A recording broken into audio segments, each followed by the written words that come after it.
Hey, what's going on, everybody? Welcome back. We got ourselves a GC1 replay analysis. So this is not anyone in particular from my subscribers. This is just a general one.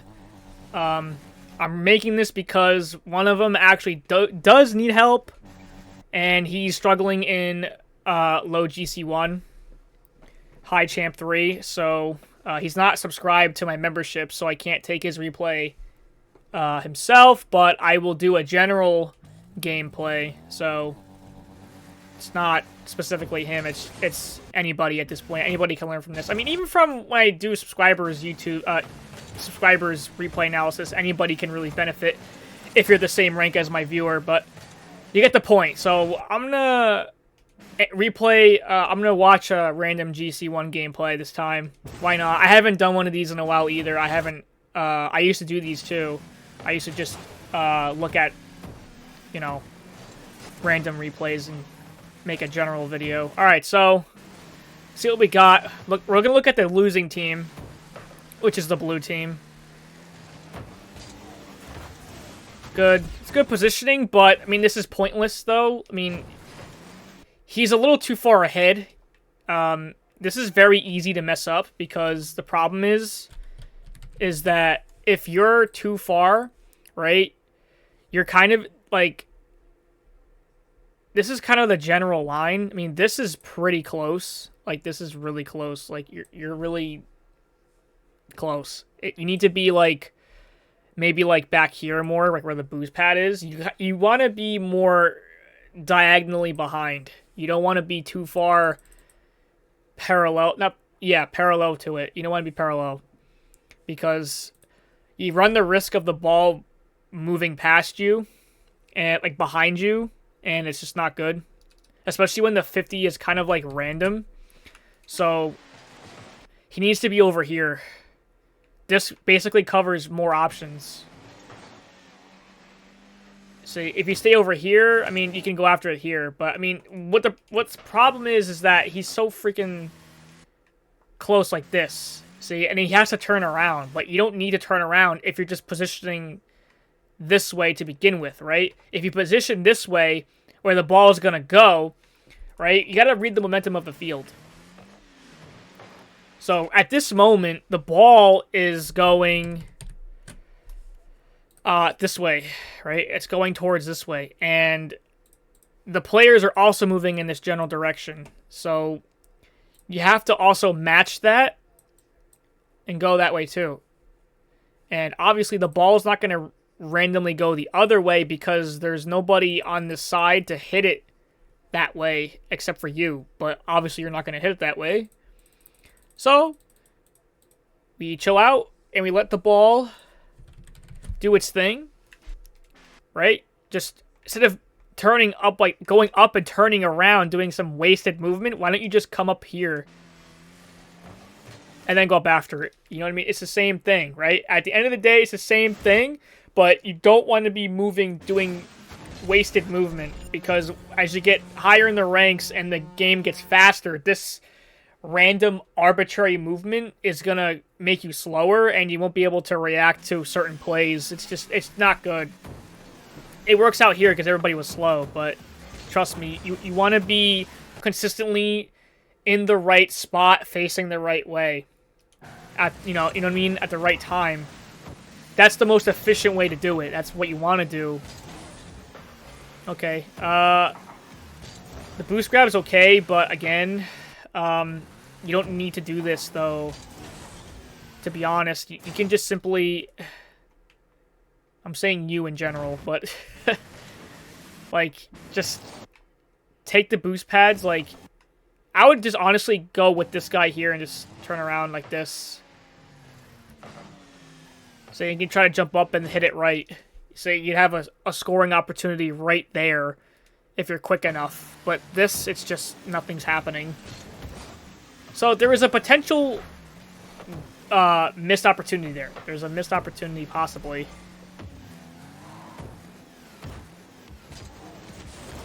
Good try in the flick. Oh my. No control. You gotta work on that control. That should have been like a goal, honestly. This should have been a goal, 100%. I mean, you gotta score that. I mean, it's literally handed right to you.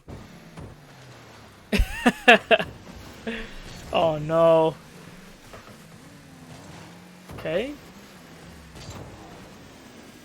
Wow, good fake. Even though I think he missed. But it works out. Orange team is losing, but the blue team ends up losing anyway. So let's see what happens, why they lose. So there's actually going to be a reason why they lose. And to be fair, orange team is not playing that good, but let's see the switch. There's going to be a switch, right? Now we got to identify that. And this is crucial because you might be up ahead like this, but you still lose your games. It goes to show that's not guaranteed. You need consistency. Now, you're going to start seeing that blue team is going to be so inconsistent. Orange team is playing bad, but their inconsistencies is going to flip onto the good side.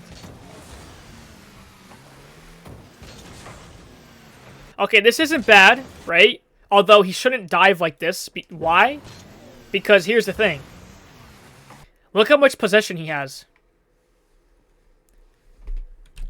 Right? Look at this. You have to make up all this ground, but Nakal, is that his name? Nakal? Is that a Y? But he has the ball, right? He literally has it. At this point, he's going to be looking at you. So he knows, obviously, that you have to come up and make a play. And that's why he's going to flick, right?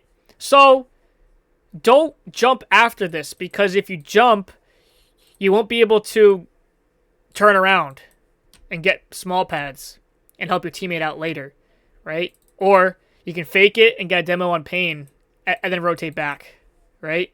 Something more useful.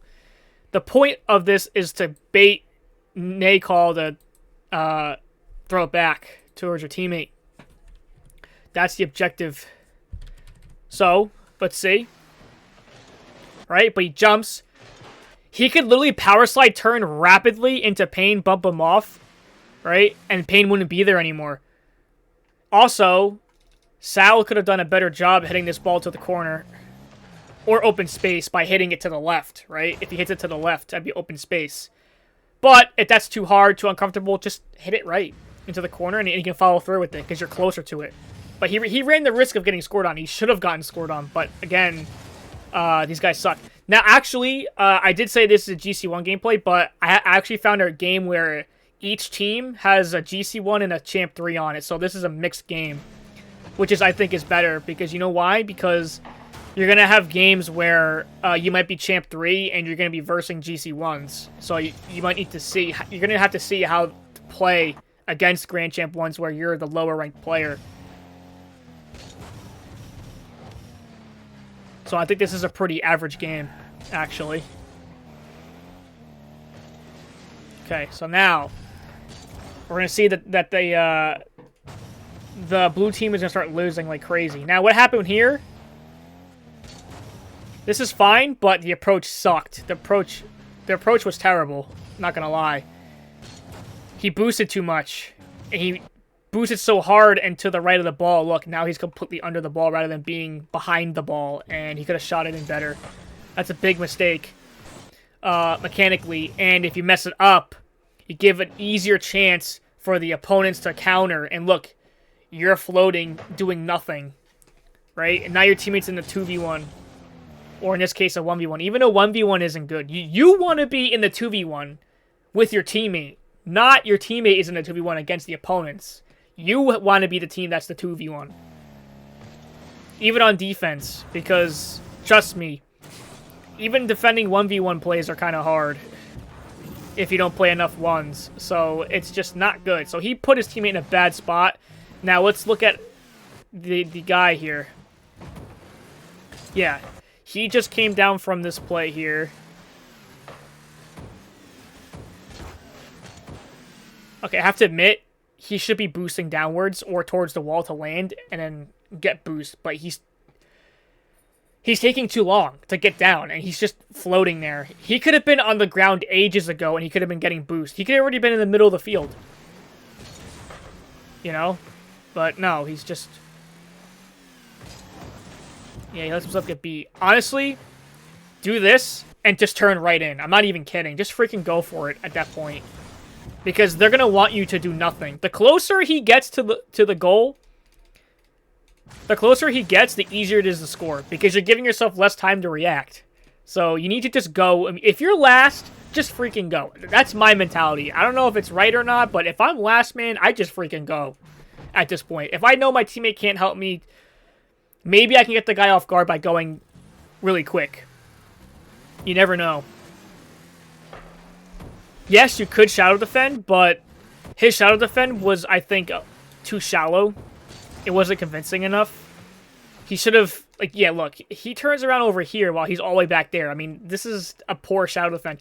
You should try to get him to throw it away first as the first option. The first option is to get him to throw away the ball. So you should be confident, actually. He can't score from here yet, actually. So just use your speed, get up, fake, and then go after the ball if he flicks it. And if he doesn't flick, line yourself up with the ball and backflip. That works a lot, too. So you have plenty of options, actually, in that situation. Even if you're last man, there's always something you can do. Just don't mess up mechanically, though. Nice. Okay. Alright. Blue team is still winning. They're still up 2 points. But that's it. They won't ever score again. So this is really going to show what's going on here. That's crazy. These guys will never score again this whole match. Even though they have over 3 minutes. So they do something terribly wrong here. Because they should be winning this game, like, the whole way through. See? Your mechanics. You gotta get your mechanics up. I know I'm big on the game sense, but the opposite side is true, too. If your mechanics are this bad as a Champ 3 GC1... that's sad. He should be able to hit this ball 100%, even as a Champ 3. Champ 3s are very good nowadays. They should be able to hit this. This is a slow-moving ball. Just jump off the wall and tilt your car, you know, out a little bit. But no, he does a tight spin. I don't know how you messed this up. That's so bad. That's literally so bad. That could have been another goal, but see? Now we're going to start playing like shit. Sometimes it's your mechanics that are keeping you behind. Sometimes it's your game sense. Sometimes it's both.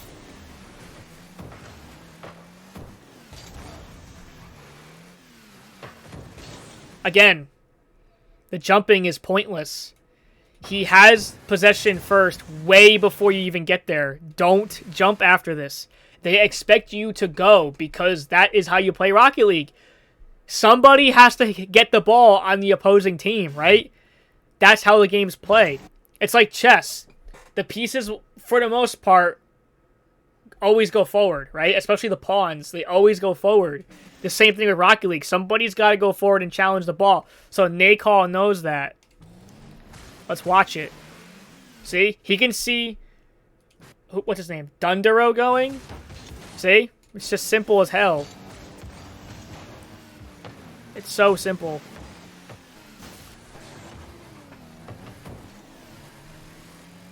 Okay. Alright. It's a safe option. If you're not comfortable with the flip resets, it's totally fine. Nice. Can he control this? No. He cannot, because he's going too quick. Slow down on the freaking wall.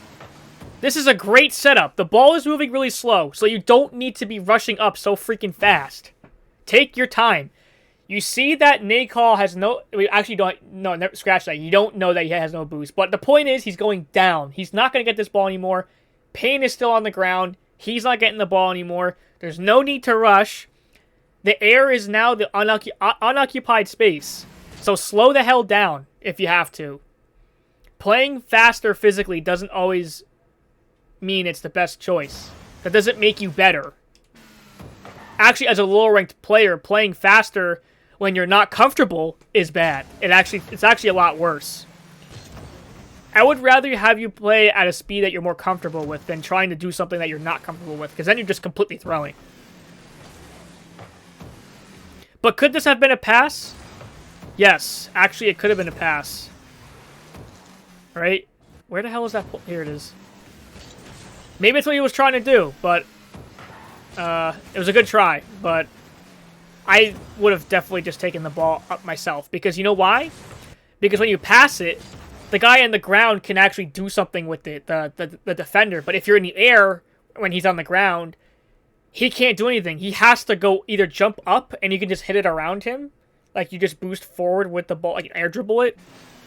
Or then you can pass the ball after the guy in the ground jumps. Because then he's locked in into moving up. That's when you pass it. But passing it too early when the opponent is still on the ground is just going to help the opponent get to the ball first.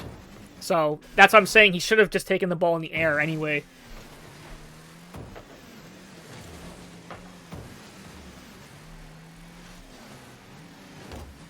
Okay.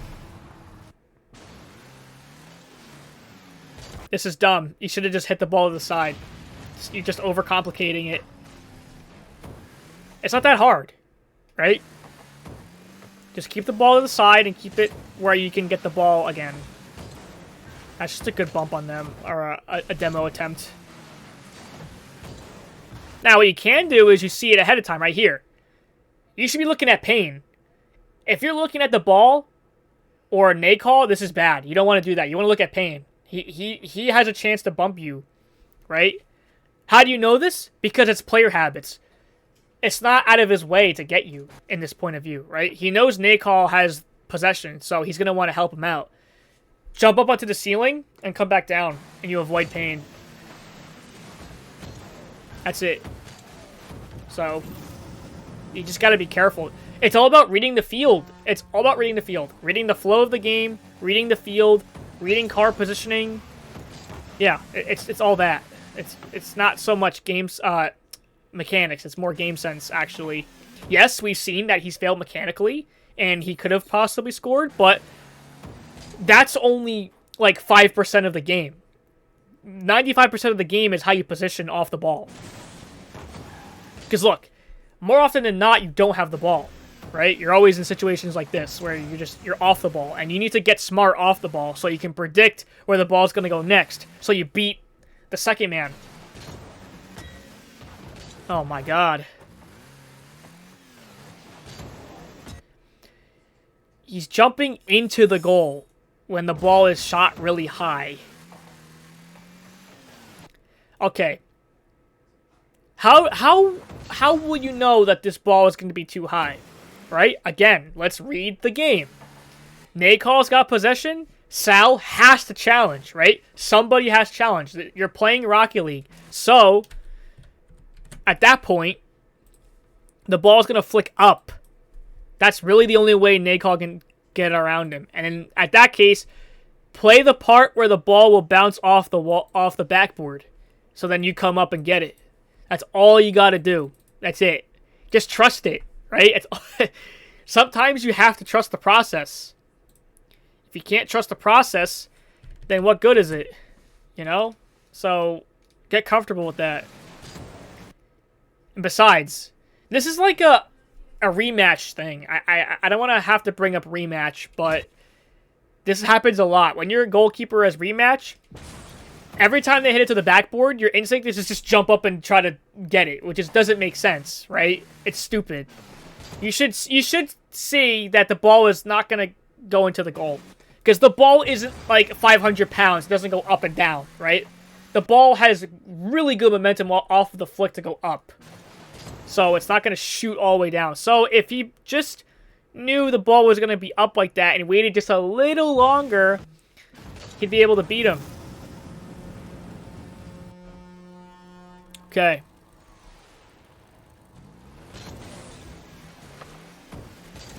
Now wait, let's look at the other guy now. Let's look at Sal. Let's see if he could have done something. Let's look at it from his perspective. Yeah. He's grabbing boost for no reason. Maybe he's trying to grab it so Payne doesn't grab it, but he needs to stay close to the play. He's giving Naykal space. That's not good. He should be confident. He should be actually slowing down here and waiting, and then turn around quickly and get the ball, right? It's okay to wait, right? How do you know you can wait right now? Because Payne is really slow moving, and the ball is going towards the wall. They can't zip it into the net, so just slow down a little bit here. And there's a possibility that it could be a pass because you can see Nakal in the passing position. So just wait, right? Turn in a little bit, like kind of like how baseball, when you play baseball, you know how they do like a step as the pitcher throws the ball. They take like the step before they swing.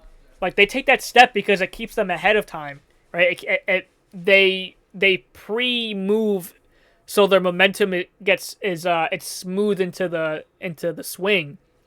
Same thing here.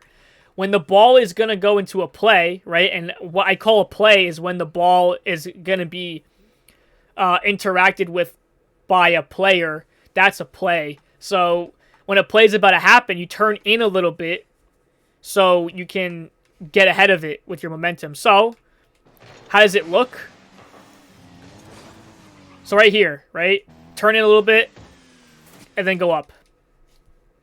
Hit it up onto the wall and go for a freaking air dribble. That's it. So Sal gave up too much space. So see how it's all game sense and positioning?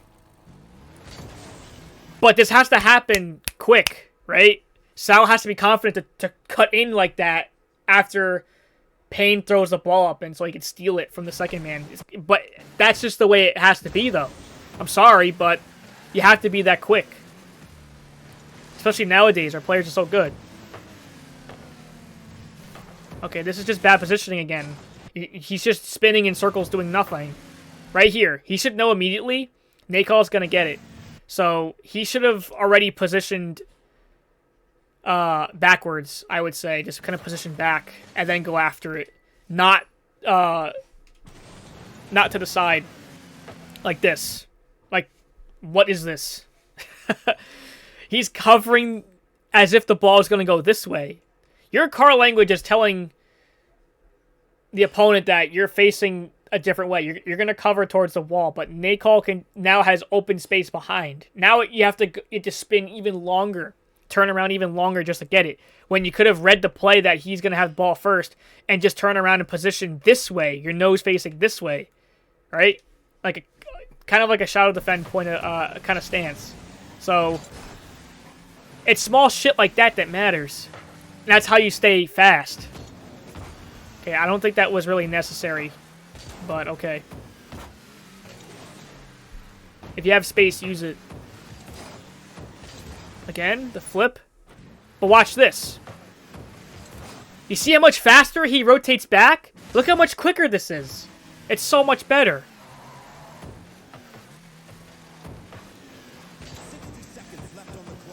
Okay, again, don't need to jump after this.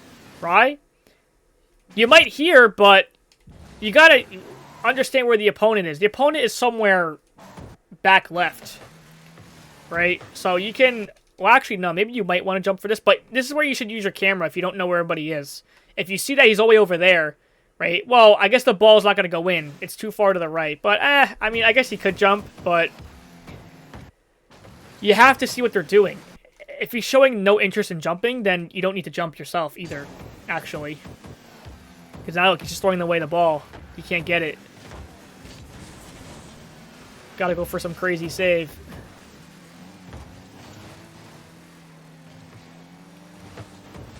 Nope. Nope. First of all, Sal is doing something retarded. This does nothing.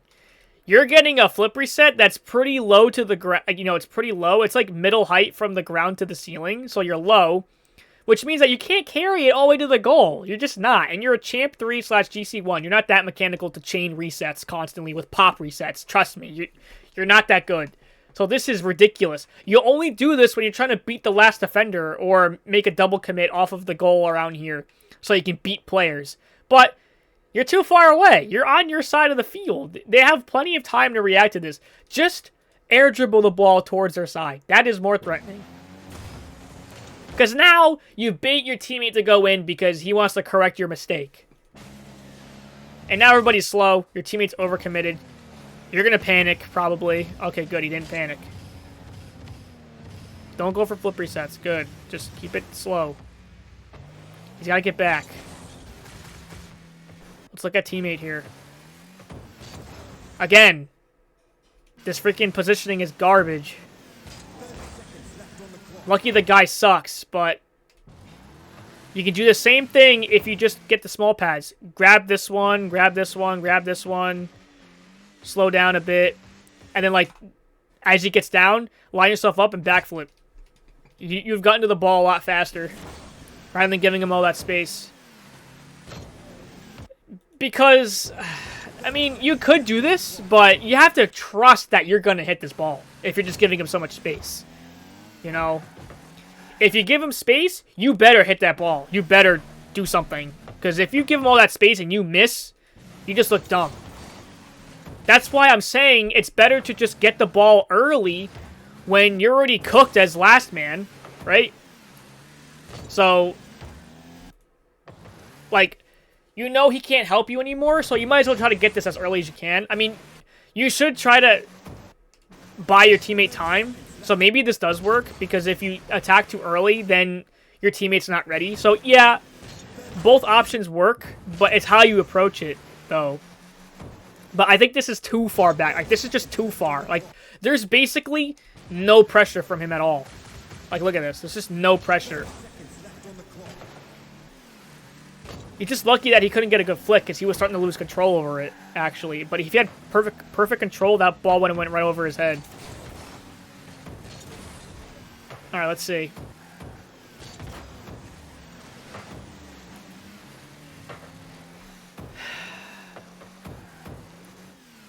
Too far back. It's pointless. Now he has 79 boost. He got 100 boost only to have 79 when he's up by the play here. It's enough, but just pointing it out. What's the point of going all the way back if you're not going to come up with 100? It's pointless. Boost management's terrible. Okay, so here's the final freaking kicker here. Oh my god, that touch was so bad. Yeah, that that touch was terrible. I don't think he meant to do that, though. Yeah, that's painful. Again, he could shadow defend here rather than full committing like this, but I mean, this flick is going to be so fast that it's going to be really hard. Yeah. I don't blame him here, but that's why you should incorporate fakes. This guy has not faked, like, at all. Maybe one time where he finally did the drive and turn around. One time he did the fake. He should be doing the fake, like, all the time. So if he was, instead of turning around, fake challenge here, then use and just go up with the little boost you have, you might be able to save it. You just might. But there's a point where you attack immediately and when you don't. And I think you have to find the right balance for that. Like, I probably would have attacked this immediately as well because I'm trying to get him off guard. But the same principle applies. If you see the ball bounce like this, where it's perfect, like he basically caught the ball like spikes, he's probably going to flick it immediately. Let's look at it from his point of view. Yeah, he's going to flick because he sees you there. That's going to challenge because it's the rule of Rocket League. You're going to have to challenge at some point. So he's going to flick it. And he has nothing to lose. Right? Think of it from his point of view. He flicks it over one. He's too far away. And you know what? If you get a block, well, Payne should be able to get the ball at some point.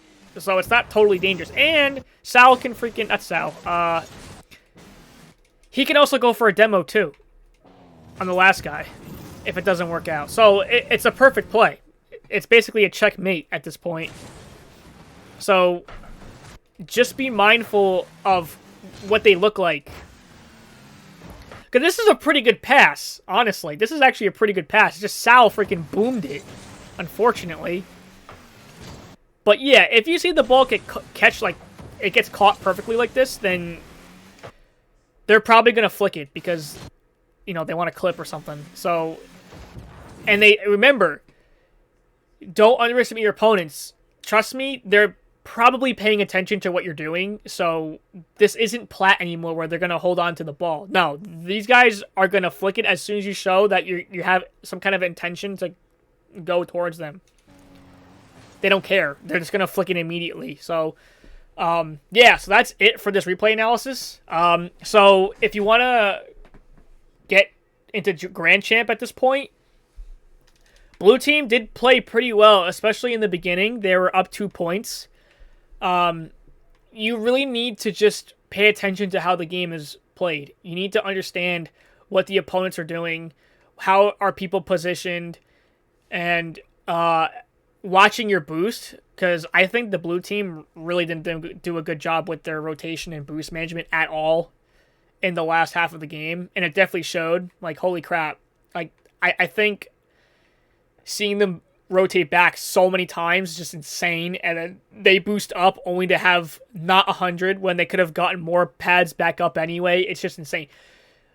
Good tip to have: try to rotate and play Rocket League where there's a boost pad near you consistently, right? Don't be caught, like, don't be playing here, right? Because you have to go all the way here, here, and here, right? That's insane. Well, you should position over here, because you can just go like this. You have to rotate back, right? And you can keep going. Half moon pads, right? The half moon. Or if the play is now over here, you can rotate back this way and then go back around. Or you can just turn around here, do like a flip here to catch up here, and then follow the play there. You basically need to find a way to be next to boost pads like all the time. You don't want to be stuck in no man's land. No man's land is, I like to say, is these big areas where there is no boost, right? Look, all the way out here. That's a no man's land. No man's land. Even here. Right here is no man's land. This is actually longer than you think. Yeah, so you get the point. Believe it or not, if you rotate along the pads, you're not really that far out of the play each time, right? You're kind of not. You're not, because it's just the small pads are designed to be in the middle of the field, and that's where you're closer to most plays. The big boosts are always on the edges of the map for a reason. Because if you're over here somewhere, you want to rotate all the way back when the play is still up here somewhere. It's just dumb as hell. Rather, you should be rotating like this. See that? It's so much better. 12, 24, 36, 48, 60. That's perfect. You don't need to go all the way back here and then all the way back. It looks stupid. It looks so stupid. So, guys, trust the process. Trust the small pads. Work on your boost management. Work on reading the field. It sounds like a lot. It kind of is. But just stick with something first. Try to pick one to start off improving, and you'll be set. So, yeah, that's it for this replay. For real. Enough rambling. If you guys enjoyed, don't forget to leave a like, subscribe, and comment. And I'll see you guys in the next one. Peace.